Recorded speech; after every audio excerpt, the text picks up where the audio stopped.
Here with head coach Anna Nimz as the Lady Demons get ready to head back down to South Louisiana for 2 more games. Nicholls on Thursday, New Orleans on Saturday. Coach, we won't spend a lot of time talking about Saturday. I'm sure you're ready to move completely on from that game. But before the Saturday game, we talked about what you wanted the team to learn from that Tuesday game, the win against Champion Christian. Obviously not the best performance that we've had this year.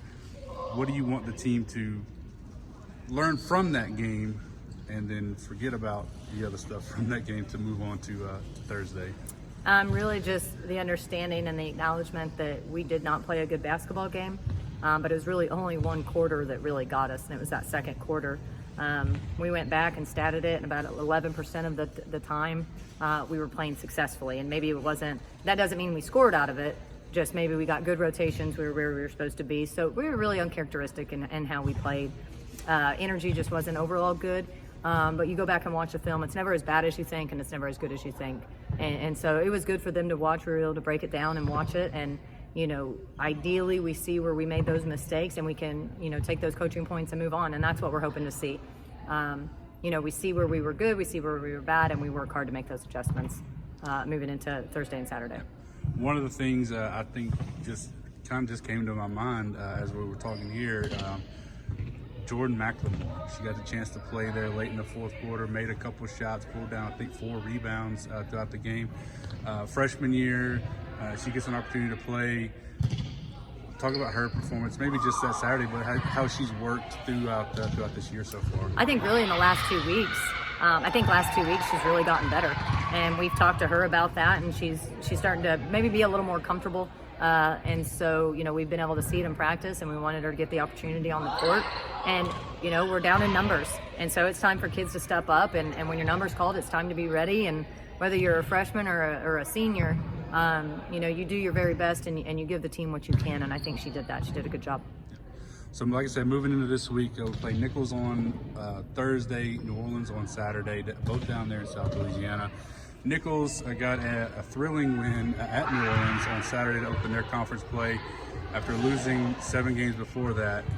Winning a game like that, do you think that might give them a little boost, just to get off their back, the losing, and maybe motivate them going forward? I think you can see it 2 ways. You get a big win, a big road win, every single coach is going to tell you, hey, let's take this and let's move it in. Let's keep this steam going. And then when you take a game like ours on Saturday and you lose by 30, you shouldn't need much more motivation to turn it around on Thursday. And so I think both Coach Doobie and I both have motivating factors. I think both teams, based off their last games, can absolutely come in and use that as a catalyst. Theirs because they're hyped, they won, and us because we didn't play great basketball and we lost. So I think both of us have good motivation to come in and play our best basketball against each other. Can't talk about Nicholls without talking about 24 Chelsea Kane, and I know you're going to say you got to hold her to her average or below because you say that against about all of the best players on every team. But what does she bring to the table this year? I mean, she's a year older, more experienced. She's averages 16 points a game, scored 29 on Saturday. How do you?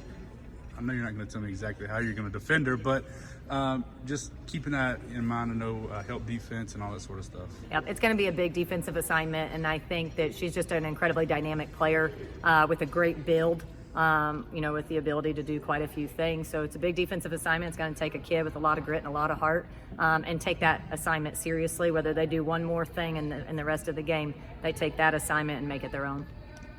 We saw glimpses of a good flow of offense on Saturday in times, like you said, especially that third, fourth quarter, we were able to really produce some stuff. Moving into this game, how do you keep that going? Where do you find that same sort of flow that I know you're looking for? It's just continuing to move the ball side to side. We have some really talented players that are able to do some one-on-one stuff. And we a little bit live and die by that, but we have to start making that acknowledgement that maybe when you've done your job, you've created the opportunities, it's time to play out a little bit more. And the more people that touch it, the more people that are going to work hard, the more people that are going to continue to have fun in what we're trying to do. So I think just going over it in practice, seeing different things in film, I think they're going to be able to understand the importance of turning it side to side, getting lots of touches. I know you're focused solely in on Thursday, but can you give me a couple quick thoughts on New Orleans as well? Very, very athletic, very scrappy, and very fast. All right, that's quick. Thanks a lot, Coach. Thank you. Work 'em.